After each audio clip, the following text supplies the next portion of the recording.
Hello, my name is Kenyatta. I'm a therapist over at Atlanta Couple Therapy, and I work with couples every day to help them to improve their relationship through improving communication, intimacy, and trust. Today, I want to talk to you guys about long distance relationships.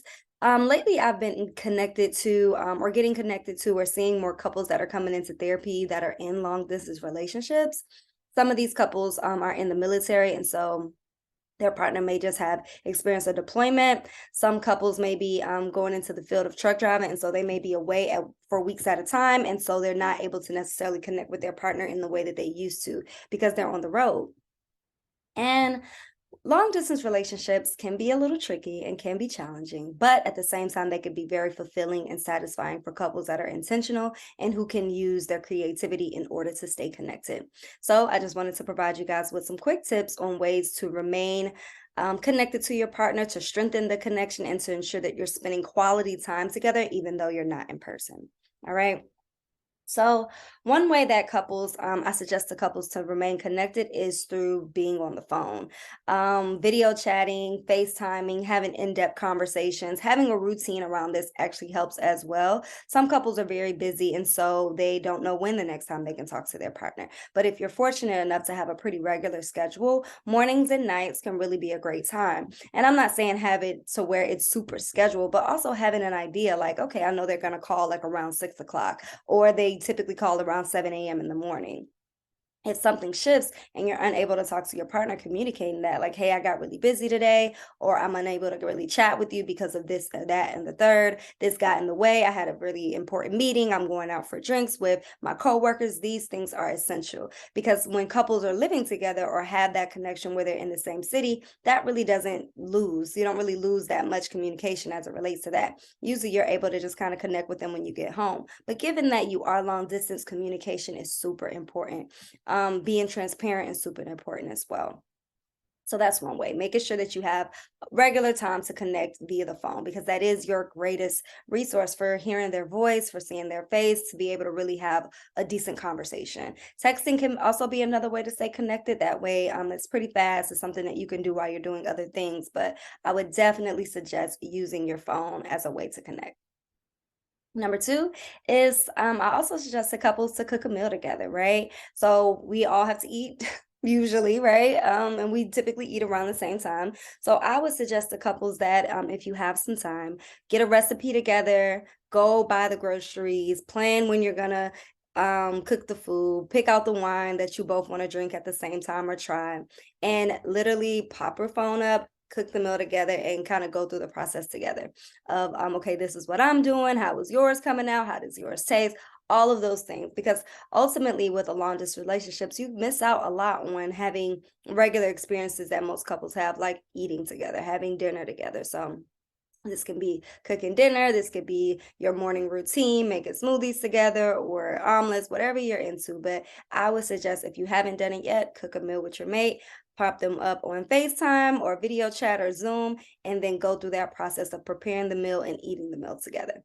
This can also be paired with watching a movie together. So pressing play at the same time. We've all done that before, and being, watching the movie at the same time, talking through it together, experiencing that experience of having someone to watch a movie with you, even though they're not in the same room as you.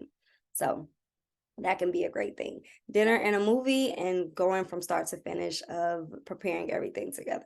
I think that could be a great way. Another way that I would suggest to couples to stay connected is sending things in the mail like gifts, flowers, handwritten letters, photo albums, shirts, clothes, whatever it is.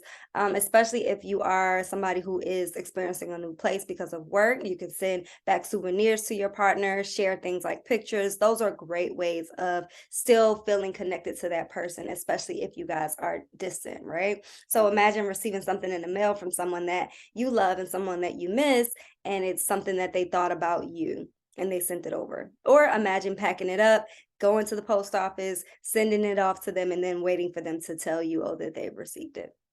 So that's another way that couples can stay connected, is to regularly send things in the mail, whether it's sending flowers every week, things like that. Another thing that I would suggest to couples that are long distance is meeting in a city that is in the middle of the both of you. A lot of times couples are really trying to plan to, okay, let's meet in your city or let's meet in my city.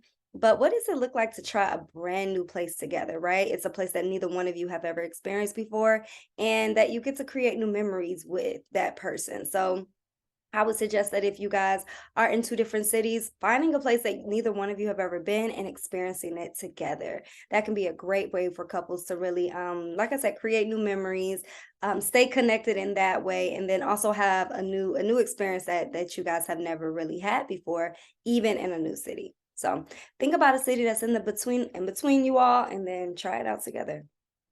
The last thing that I want long distance couples to consider is practicing and having a culture of being open and transparent, right? So you're already distant as it relates to how physical you are, right? You're already physically distant.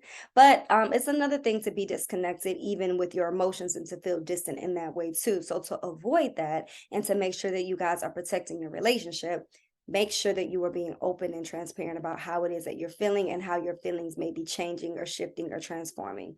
Ensure that you're honest about subtle changes in the relationship, your feelings, your thoughts about missing each other, feeling disconnected, anything that comes up, share it with your partner.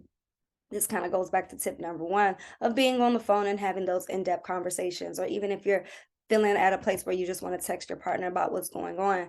But I think the thing that long distance couples really miss sometimes is having that connection of, okay, well, I get to be vulnerable with you. A lot of times vulnerability happens when you're in person with someone and you can feel their touch, you can look at their face and all of those things. But with long distance couples, you have to try a little bit harder of being honest about the way that you feel. And one way that you can get really clear about what it is that's happening for you is to journal, to talk to a friend about it, to meditate on it, and then share those things with your partner, even those tough conversations. And if you're finding that you need some support from a therapist, I want you to consider Atlanta Couple Therapy. So if you are in a long distance relationship, and it's feeling like you guys are getting distant, it feels like you guys are having a hard time really connecting, it's feeling like it's dull, I definitely would suggest these tips, considering them, and also building a relationship with a therapist to really find out other ways that you guys can stay connected and can rebuild the relationship to be stronger. So, like I said, if you're thinking about um,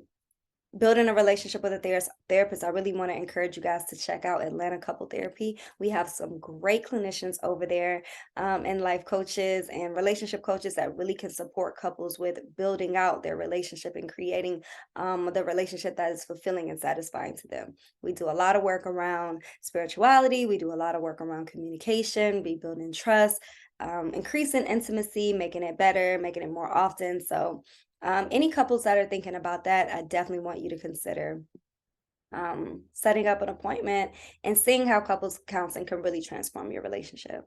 All right, guys, thank you so much for watching. I hope that these tips help, and I will connect with you soon. Have a great one.